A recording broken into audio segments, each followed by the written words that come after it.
All right, let's get him in here. Currently the Director of Player Development, current coworker. He's got no filter. He's got stories for days. Chillest guy to work with. Jimmy Arias. There he is. What up, Jimmy? Jimmy, Indoor Center. Yeah, the new Indoor Center. Back on the show. Yep. And I wanted to show off the new Indoor Center that I think, even though Knowlesy went here 700 years ago, we didn't have air-conditioned indoors back in those days. So Get me back to the original behind us. The original indoors where we were sweating bullets after 1 minute of hitting. Just hotter than outside was the original indoors. Jimmy. And now we got some nice air conditioning. Jimmy, you mentioned there at IMG in Bradenton. I was there about a few weeks ago, and I didn't recognize I hadn't been there in years, probably 20 years. And now looking at Monte Carlo, you made the finals here in 1987. When you're watching this tournament, does it look the same? Is it the same feel? What's the feel, and what are the memories for you there? Remarkably, it does look the same. Number two, don't ever say the year again when I made the finals. I was 5 years old. Just say former finalist here. I suppose I have many memories of Monte Carlo because many different stories over the years. There was your road there. I guess this is the year. Yeah, that was the year I made nice wins. Boris Becker. I remember that match because I was choking so badly. At 3-3 on match. How were you choking? I know, but he had break points. He had break points when I was serving at 4-3 in the second, and I think he got a bad call.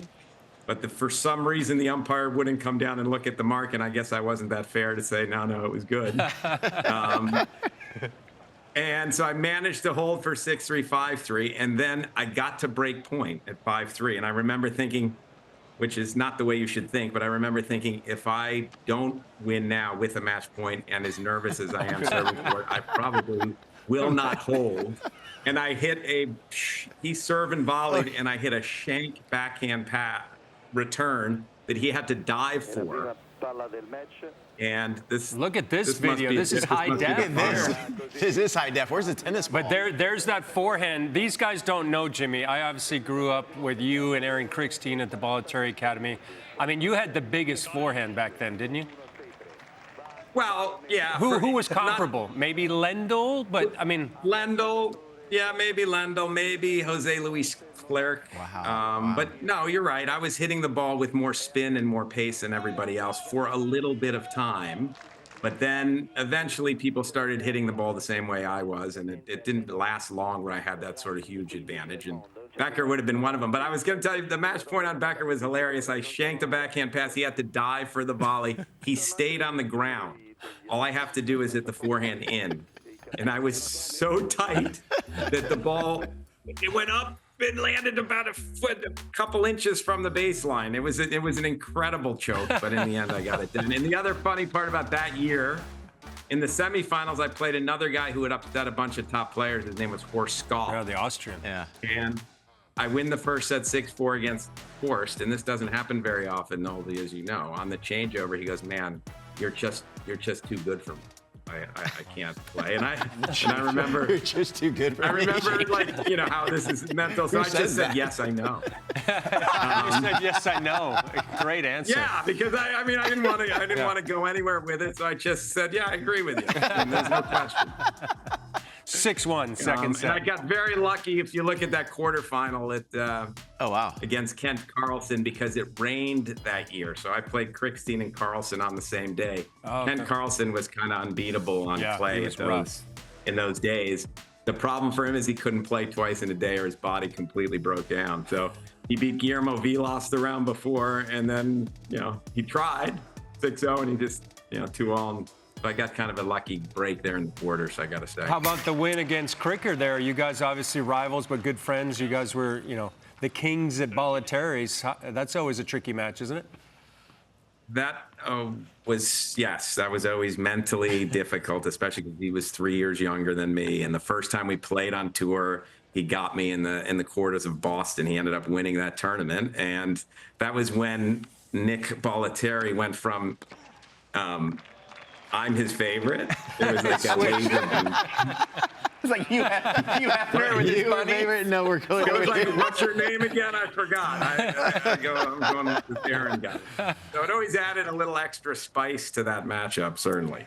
Okay, Jimmy, what did you love about playing on the dirt? Because, I mean, you won the Italian Open as well. You made the finals in Monte Carlo. What was the trick to playing on the dirt? Well, I think, number one, my game was well-suited for clay. I liked you to hit the ball about chest height, shoulder height to the forehand, and I was hitting shots hoping you would do that. So I would hit a spinny backhand with some height and hope you back up and hit it high, and then I can start controlling with my forehand. And I guess I grew up, I know in Buffalo you wouldn't think I'm playing indoors most of the year on fast courts, but in the summer they had a club with red clay, and that's where I would play. And it wasn't European red clay necessarily, it was very slippery. So I got a lot of practice learning how to slide. And I think that's one of the problems that Americans struggled a little bit over the years, is they didn't get as much practice on the clay, so their movement hasn't been as good. Having said that, you know, we grew up, and then I moved to Florida and they had clay. We played a ton of clay court stuff. So it was more of a, it suited my game, clay, and I was able to move pretty well on it. So that was, and my biggest weakness was, as Knowlesy probably knows, anyone that hit a kick serve to my backhand and serve and volleyed, it was easy pickings. Yeah. And on clay, people didn't serve and volley as much or didn't think about it as much. Jimmy loves a challenge, and he loves any reason to stay in shape or prove his worth. I'm curious, is there any recent situation where you found yourself getting overly competitive? Have you had any baseline games with the IMG 10 and under champs lately? Well, no, the one that hurts me the most, actually, is there is a 73-year-old that lives in Sarasota. His name's Brian Gottfried. He did make finals of Roland Garros in like 1937. Sorry, Brian. 1977, I think.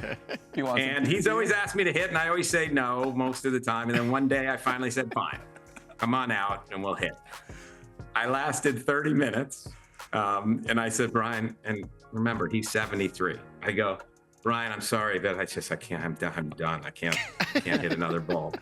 And he goes, can you at least, again, 73, can you at least stand in one corner and run me for 2 minutes? Oh, my. And he clicks his watch, and I felt about that big. Oh, wow. So from that point, I started trying to train a little bit more. Yeah. And we also had Jez Green come to the academy. He was working with Sebi Court at the time. Yes. And I asked him if he would talk to our coaches and sort of give them a feel on what he does and fitness and that sort of stuff. And he went through his whole spiel, but he finished by saying, that's great. Where did you get that? That just happened a couple days ago. That's cute. That kid needed to return one of my coach's serves for $1,000, but the guy serving to him was 6'7", so I had to help him. Who was going to pay $1,000? You, Jimmy? You were like, I got this. I was helping him though. I wasn't hurting him. I was still confident he wouldn't get the return back, and he didn't. Jimmy, how much? But anyway, Wait, Jez Green, this is great. I know the story, yeah. The competitive thing so he says, one of the things he said at the end of his spiel was, if you can do nothing else, go do the Versa climber. And we happen to have a Versa climber here. So I decide I'm going to do it that. I'm going to start getting in shape. So I go down to do the Versa climber. And when I get there, he's sitting there with Sebi Court. And so I said, all right, Jez, I'm here for the Versa climber, but I don't really know what to do. What do I do? And he goes, well, for you. And the way he said it already pissed me off. Like, for you. You wanted the Corda. You wanted the Corda. Not for me. Yeah. You wanted the what Corda. Does Corda do? Yeah. And he gives me, Corda will do 180 steps in a minute. And then you take a minute off and you do another 180, and you do that as many times as you can. I go, how many does he do? He says 6. You know, if you do 5, 6 minutes of that, you've done well. So I go, okay. Really well. I did the first minute. I did the second minute. The third minute, I get to about 20 seconds, and I have to stop. So I get off, and I slowly start getting nauseous, just a little bit nauseous, and start sweating badly. In the meantime, while I'm sitting down trying to get back to reality, that wasn't me, but that's about the pace I did for a minute or two. While I'm waiting, Maria Boskova's coach. I've helped her a little bit on the serve. And he comes over to me and he goes, Jimmy, remember, I'm about to throw up. Jimmy, do you think we can get 10 more miles an hour on her serve? And I'm going, I think so. Yeah, I think so. And then midway through, I just asked, I'll talk to you later. And I went outside and vomited in a big bowl. So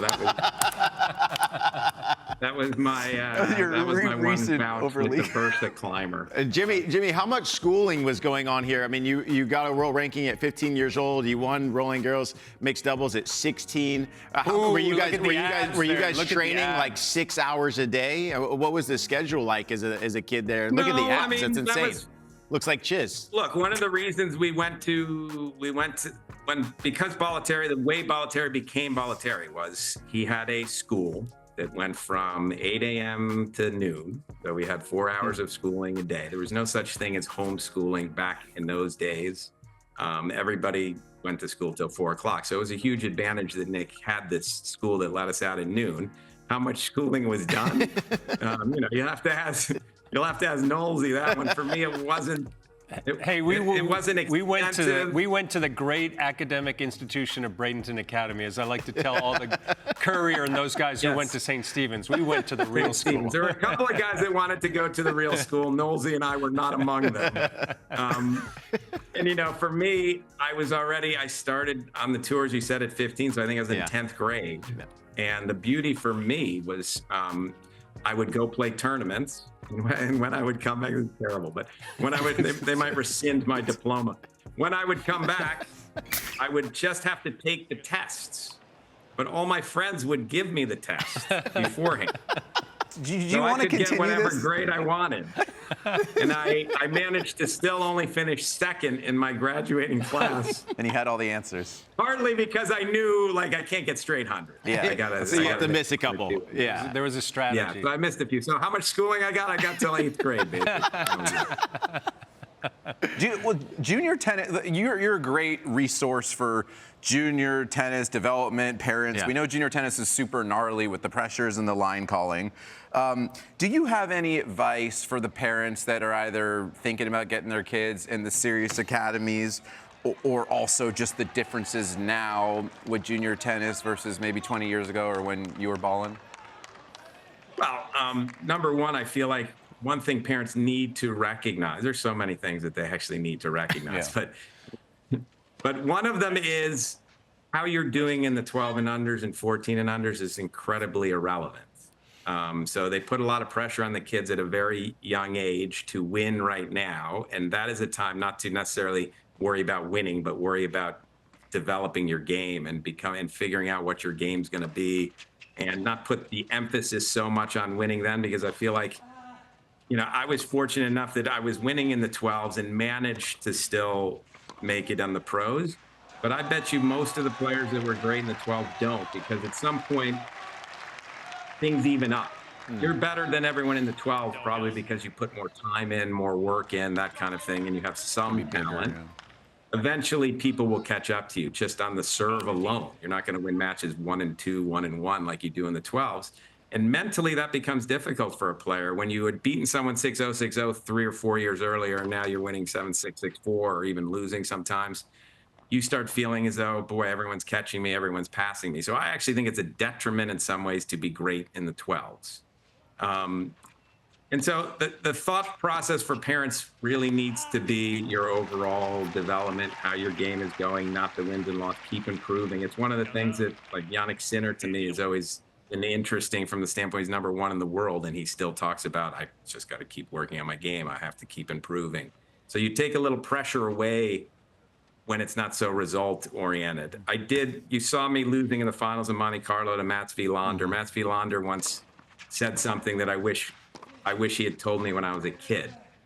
We did a podcast once, and he told me, the guy asked, you guys were both so good so young. What were you thinking that made you so good so young? And I answered first like a dummy, and I said, well, when I was 8 years old, I decided I was going to be number one in the world, and I believed I would be number one in the world, and I was going to work hard enough to get there. And, so there was a good part to that I did believe it. Delusional or not, I did believe it. He said, I wish I'd thought like this because there's so much less pressure. He said, I never thought about ranking. I never thought about anything except I enjoyed the process of trying to figure out how to beat the guy I was playing. That was actually fun for me to figure it out. He said, I knew if I figured it out enough times, good things would happen. I also knew if I didn't figure it out that week, I have next week to figure it out again and try again and keep trying to learn from those things. He never played with any real I never saw Mats Wilander choke in my life. And to show you, to prove to you that he was really just enjoying the process, put yourself in his shoes. Semifinals of Roland Garros as a 17-year-old. He's playing Jose Luis Clerc. He's up 2-1, 6-5 in the fourth, match point for him.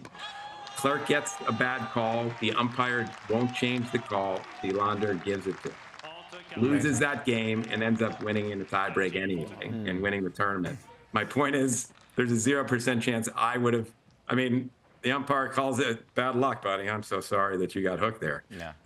But I wouldn't have felt guilty at all. He was enjoying the process. Yeah. He wasn't really worried about the result so much. If you can get your mind there, such a huge advantage. Well, Jimmy, you talk about the process, and being director there at IMG, you know, kind of venture to different courts and help different players. And a lot of what you do is helping the players with the serve, but also with the forehand. You had one of the biggest forehands in the game. So maybe a couple common denominators for the forehand and maybe a couple common denominators for the serve that you try to help your players with.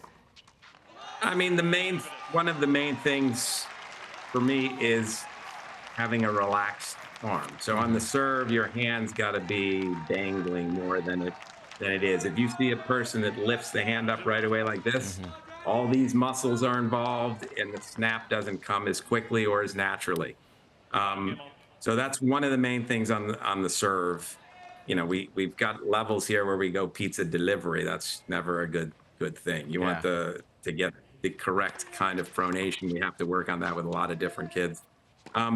Forehand is a similar concept of relaxed arm, and you're getting the power with your rotation and your arm is away from your body. It's a little bit hard with some of the grips today when they have these full Western grips. Your elbow does have to be a little closer to your body, but I like arm away, rotate, and just, my dad was a genius in that part. He's the one who sort of, when you talk about my forehand, it was because my dad, I took a lesson when I was 6 or 7 years old, and they were teaching me the old style, shake hands with a racket, turn sideways, hit and point your follow through at the target. And my dad, I came off the court, didn't know anything about tennis, but he's a mathematician. I said, what did you think? He has an accent because he's from Spain. He goes, that's the stupidest thing I ever heard in my life. He goes, how can you swing full speed and stop? That means you're slowing down on contact. So he designed the forehand where the racket head was pointed up because he wanted it in motion. And he wanted my arm completely relaxed. He said, the right arm is just going along to the right. And then I want you to let your arm go, and someday you'll learn to control it. And that was the interesting thing with Nick. So everyone that saw me play, I'm #1 in the nation. I'm winning all the tournaments with this forehand that no one else had. But all the experts are saying, you can't swing that hard under pressure. His arm's going to fall off. There are all these reasons why I was wrong. First time Nick ever saw it, there wasn't Bollettieri Tennis Academy yet. He was a tennis director at Colony Beach Tennis Resort, but he saw it. It was a big tennis operation. He brings all his coaches over after he's been feeding me balls and telling me it looks great. Brings all his coaches over and he goes, this is the Bollettieri forehand. Like, wait, what? He stole my forehand in one day, and he taught everyone else that forehand, which was, somewhat annoying. That's all we did. That's all we did. We went on stadium clay, and he just fed us balls. Me, Andre, Jim, just big forehands following the lead of Jimmy Arias. 100% right. Well, what I heard was Agassi's forehand was actually his weakness. His backhand was those way early better. days. Yeah, his backhand was way better. Jimmy, I'm curious. Obviously, in your role, you know so much about tennis. Obviously, you've been at the high points of the game. But in teaching today's game, and you've seen the game evolve over the decades, how much do you guys work on transition game, volleys? Chiz was just up here saying how great a volleyer Poprin was, blah, blah, blah. I just wonder, you know, we talk about forehands, we talk about Did serves. Poprin win that match? Yes, He did. saved match points. And actually off a couple good volleys, but before that, they were awful. No, but I just wonder, like, you know, the game has shifted so much behind the baseline. I mean, we're watching Medvedev here, a guy who got to number 1 in the world being 12 feet behind the baseline, something when you played and when I played, would have been completely out of bounds. I just wonder, like, how do you kind of balance the transition and maybe the volleys as well? Or do you even do it? We do. Obviously, you're trying to work on the whole game, and part of what you're trying to do also is figure out what a individual player would need. So there's some players that maybe if you're not particularly quick, you better have a nice inside the baseline game, take the ball early, hit with power, try to control the center of the court. If you're very fast and you move well, then you can sort of design the game the way you want to. Serve and return, to me, are the two most important things still. So you have to work hard on both of those things. The way you start the point really makes a huge difference. I mean, Knowlesy, I think in your era, was also David Wheaton at the Academy. 100%. And Wheaton, if I played him in a baseline game, he had no shot. His forehand was bad, if anything. But he served and he returned really well. Man, we're bringing back like not even Dude, we have a soundbite too. The U.S. Clay Court Champions is now in Houston on red clay. That was on the green clay right there. No, this tournament was actually bigger. The U.S. Clay Court was bigger back look at that. in the It was a massive in that early tournament. time frame. If they're going to interview me, remember that I didn't reach puberty yet, because you're going to hear how high my voice I want to hear this. That's a perfect way Here we go. I mean, Stop. I'm also... Up here last year, you've made the final step, and congratulations. It was a tough match, wasn't it? It was a real tough match, and I don't think I ever could have won it if it wasn't for the help of the crowd out here. You were great to me all week, and I love you. And I love you. I think our audience would be interested to know that Jimmy said, I'm tired of making speeches. And I said, don't get to the finals. You don't have to make these speeches. So this way, at least we'll ask you some more questions. How about Andres? He played a great match. He played really well today, and I think I really got a little bit lucky. He lost his concentration when he was leading 3-1 in the third, and then the crowd got behind me, and an American finally won the U.S. Clays, you know? Andres is like, he did you have didn't seem to to like remind me? that comment all that. Yeah, you're like, All right, quit listening to me, for crying out loud. I can't take it. That's great. classic. I And I love remember you. it. Believe it or not, I remember it. We were sitting in the cafeteria watching that final. Really? At Bollettieri's. You better believe it. That was a massive tournament. As Jimmy mentioned, it used to be a huge tournament. Where was that, Jimmy? Yeah, Where was that being played? What city? It was in Indianapolis. Okay. And it was, it'd been a while since an American had won. I think Connors had won somewhere in the 70s. So that's why I had that line about an American. I was trying to, that's good. continue getting the crowd to love me. That's great. Sorry, I've got a canceled school board meeting. Jimmy, Oh, that's good. Jimmy, Good what to was know. your greatest memory, greatest moment of your tennis career that you can remember? I mean, there's so many. You made number 5 in the world, but is there a moment that sticks out? There wasn't so many, actually. There was just a few in the early years, and then it all fell apart. But I mean, if we're being honest, I lost my forehand at a certain point in time, and that was it. But my favorite memory, without even any question, was my quarterfinal. It's on that little graphic there, against Noah at the U.S. Open in '83. He had won the French that year, and when I saw the draw, I knew that I had a chance for at least the semis. At that point, I still didn't think. I think I was 18. So you looked ahead. You looked ahead He at the draw. loved to look at the draw, yeah. You didn't go In match those by days, match. I did. I looked ahead, and I knew I didn't have to play McEnroe, Connors, or Lendl in the quarters. So I thought, okay, if I'm going to make a semi, this is my chance. I put a whole lot of pressure on myself because I had made 2 finals, a semi, and won that Indianapolis tournament leading up to Indianapolis. I remember telling myself, these are things you shouldn't do, by the way. Yeah, exactly. Exactly. This is not staying with the process. I'm not telling you something that's intelligent. I'm just telling you what I was saying to myself before the Open started. I said, if I don't make at least the semis, my whole summer has been for nothing. So I had put an amazing amount of pressure on myself. pressure. And so that quarterfinal match against Noah, I'll never forget the match point, because he was serving at 5-6 in the 5th. I hadn't sniffed a break point for the entire 4th set or the 5th set yet. He hits a double fault going for a second serve ace early in that game. and it eventually leads to me getting to 15-40. And in the 15-40 point, he misses the first serve. So I know 100% he's going to just kick it to the backhand, and it's going to try to be safe. And so I'm going to be able to hit a forehand. I'm going to run around, be in the center of the court, hit a forehand at double match point. When you play a big server, as Knowlesy knows, or Nick, you know too, Chiz doesn't know much. True story. When you play a big server and you get a second serve, you know that even if you're love 40 up, if you're playing Isner, you better take advantage of any time you get a returning, because you might not touch another ball. Noah was that kind of server for us. So I knew this was the moment. If I'm going to win this match, I can do it here. But I also was aware of how much I was choking and how nervous All I was. right, so he kicks it. Get to it.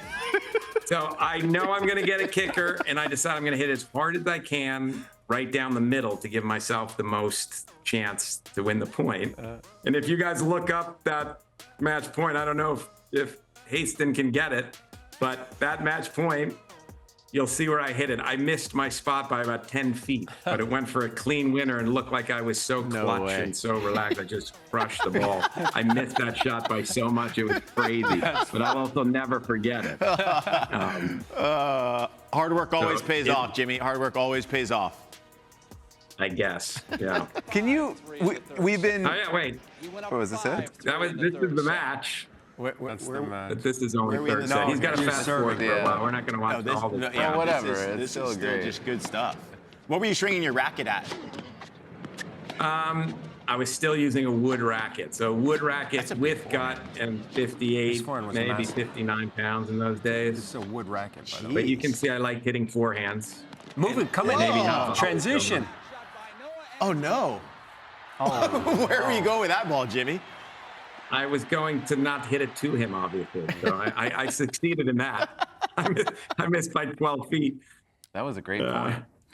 We've been talking about the best players on the men's side to not win a slam, and Marcelo Rios for sure one of them. He's the only player to ever be ranked #1 in the world to not win a slam. Can you tell us the Rios story, please?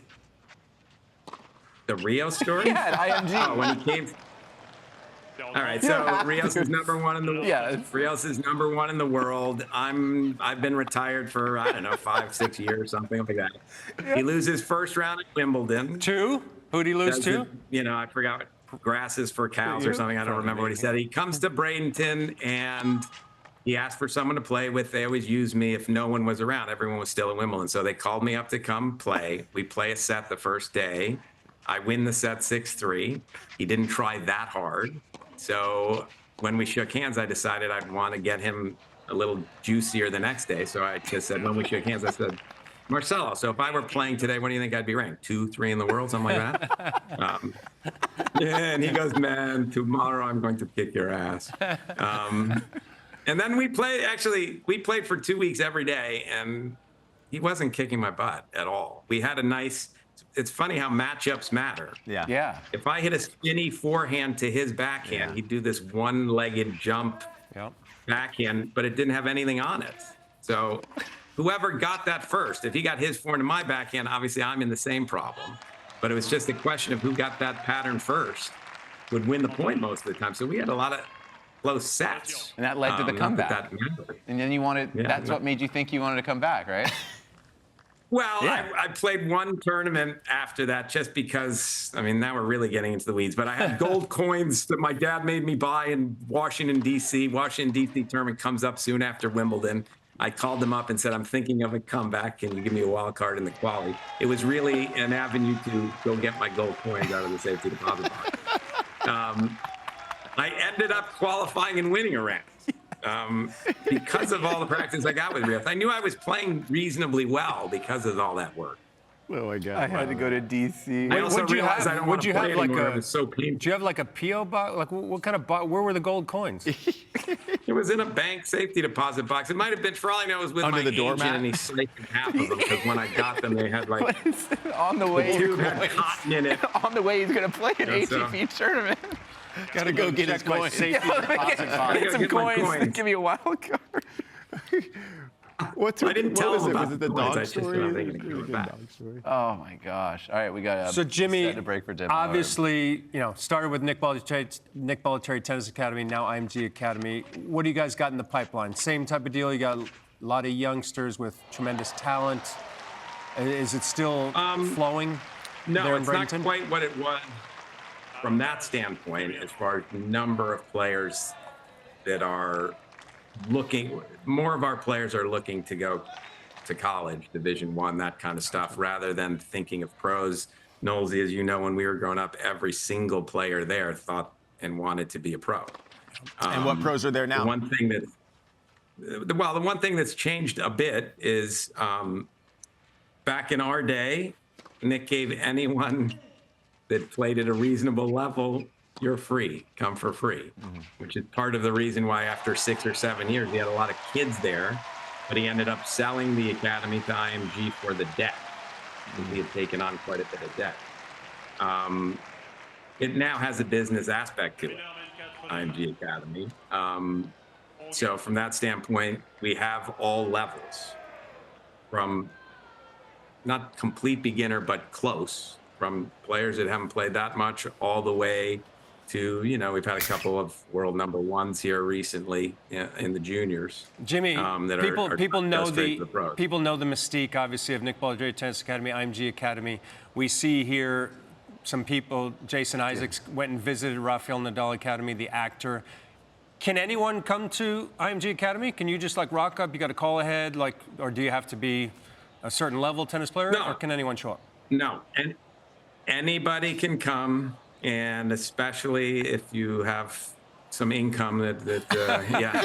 You don't turn away money. You don't turn away money. Okay.